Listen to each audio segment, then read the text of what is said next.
So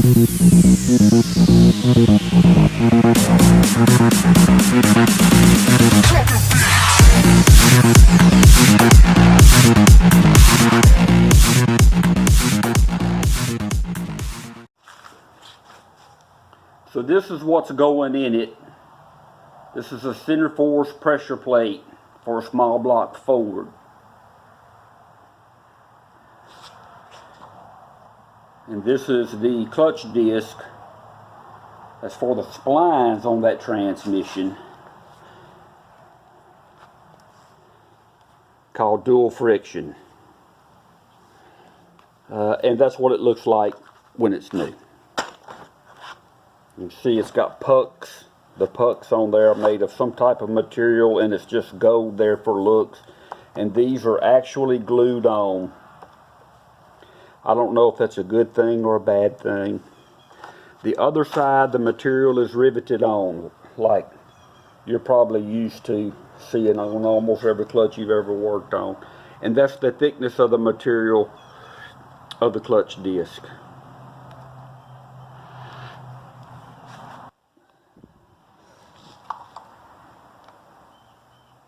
So I just slid it on there to verify again that it does fit those splines.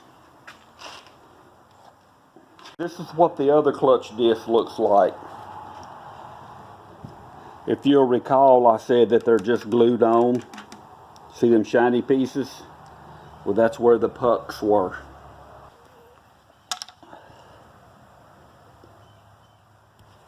So they went on like that and were glued on, and they came unmanufactured. The reason they came unmanufactured was because, while I was driving my classic car down the highway, somebody pulled out in front of me. I had to get on the brakes real hard. I guess the clutch didn't like that. The wheels tried to stop turning. The motor kept trying to turn before I could get my foot on the clutch, and it just, which is, makes me curious about how good that clutch plate really is. They're supposed to be one of the best ones that you can buy, and I don't know, I guess them shearing off as opposed to completely disintegrating and coming through the tip. This is why you want a good scatter shield on your car. The other side that's riveted on, all the material seems to be fine. Plenty of clutch material on there. So when they came off, I just lost all power, even though there's rivets on this side. There's almost no contact with the flywheel, but enough contact with the other side, and I guess with the rivets, I was able to get straight to the house, because I wasn't very far from home, as the saying goes. And it's been sitting in my carport. It's going to look a lot easier going back together than when I took it out. That's just the nature of things. I'm waiting on parts, like some new pressure plate dowel pins. And when you look those up for a Ford, people call them different things. You know, these in my flywheel, which is a steel flywheel, when the pressure plate came off, the dowel pins came out. So I'm just going to put some new ones in there. And they're stepped dowel pins, so once they go in the hole, the pressure plate is what keeps the dowel pins from falling out, as long as you have the pressure plate bolted in. So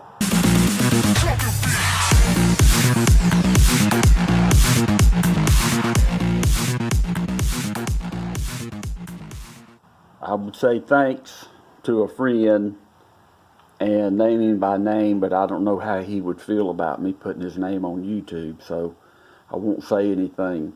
Most of the engineering and the work that went into putting this transmission into this car has already been done. So this is basically just a replace the clutch and pressure plate process. I went shopping for this particular transmission here at several swap meets till I found one with what I believe to be the correct numbers.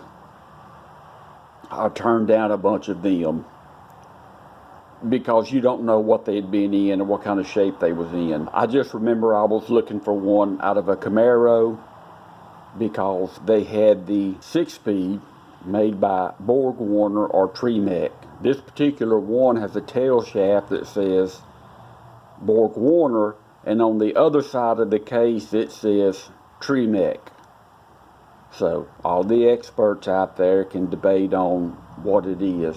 But it did have a General Motors bell housing on it that of course we took off, and we put a scatter shield on there by QuickTime because I like my feet. Seen the old training video shaking hands with Mr. Danger. I suggest you look that up, because just because I'm stupid doesn't mean you have to be. I have years of experience being stupid. Don't you do it either. Because unlike they say in generic hot rod magazines, do it in a weekend with your buddies and a case of beer. Well, if you're doing it with a case of beer, you're already out there bad. So don't do that either. You need to be alert and awake while you're fooling up underneath a car. So this transmission is supposed to have a 0.5 overdrive, which is what I was looking for. It looked like all of the transmissions in the Camaros came that way, except for the extremely rare ones, which everybody says that's the one you got to have.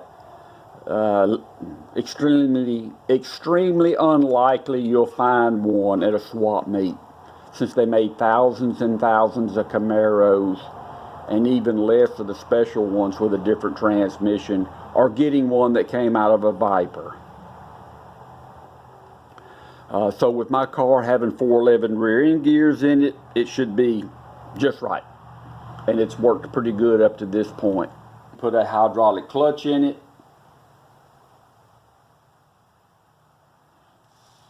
I put an alignment mark where I believe the splines for the clutch disc is going to go to help me line it up with the bell housing, because the bell housing has to go onto the motor first.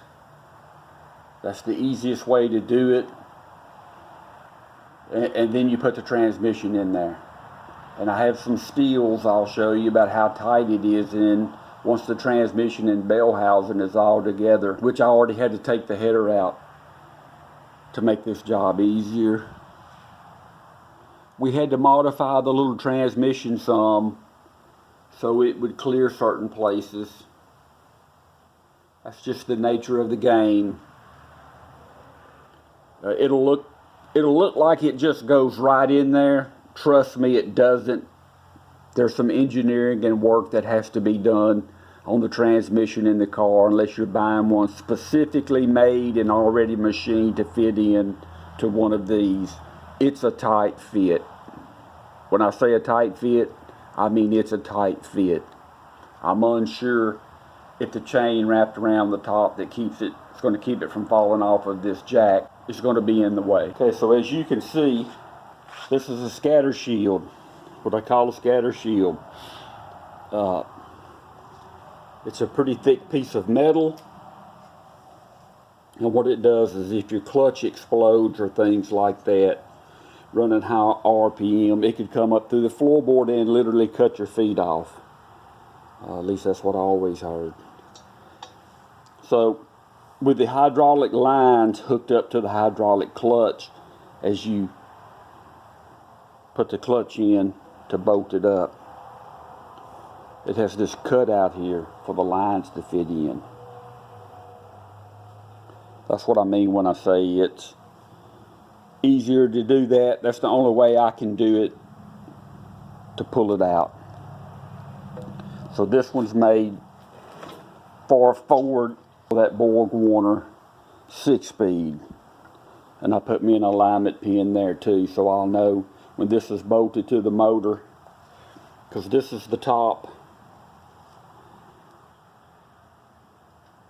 to give myself on my paint lines an idea. I couldn't put one over here obviously because there's a gap there.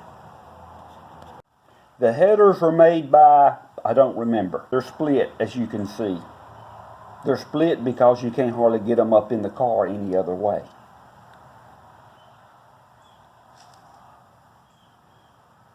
So the top two long tubes go up underneath the car, and then you drop the other ones in from the hood side into these with your fancy dancy clamps so you don't have an exhaust leak. If when I was building the motor I would have thought far enough in advance, I could have bought the other heads from Trick Flow and bought their headers and had over 2-inch pipes, but I didn't do that. I left the Ford bolt pattern. I wanted the Ford bolt pattern. So I'm under the car showing you the flywheel. I'm marked where the dowel pins go.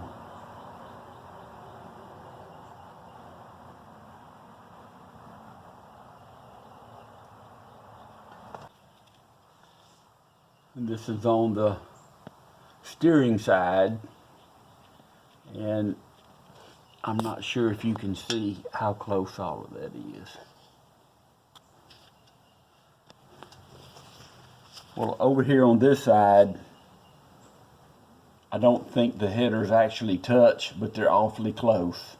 I have a heat shield made to keep it off of the firewall up in there, which is where the air conditioning drain hole is, because it seemed to like to melt the insulation where the air conditioning unit stuff was at, and insulation for my starter and so forth. And that's going to be it. You can see some places like right here where the transmission has gave the body the bonkety bonk.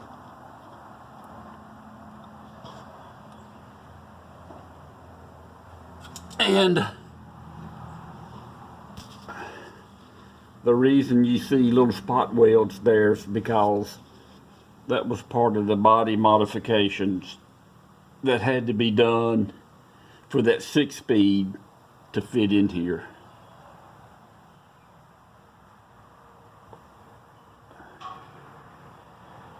Had to close up a hole and then make a hole. We also made a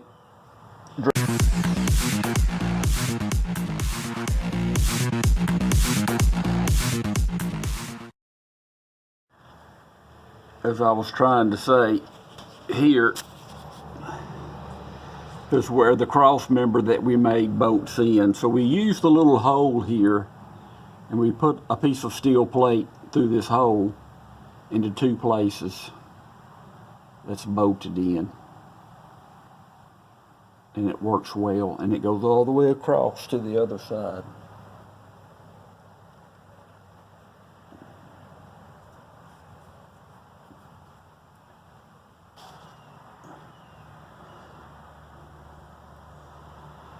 One of the most non-fun things that we did was when I put disc brakes on the back of this car was getting the right emergency brake cables. And it's not as easy as you think it is. Even when you find out what Ford calls them, it's finding somebody that actually has those that hook up to the emergency brake cables that'll actually work. So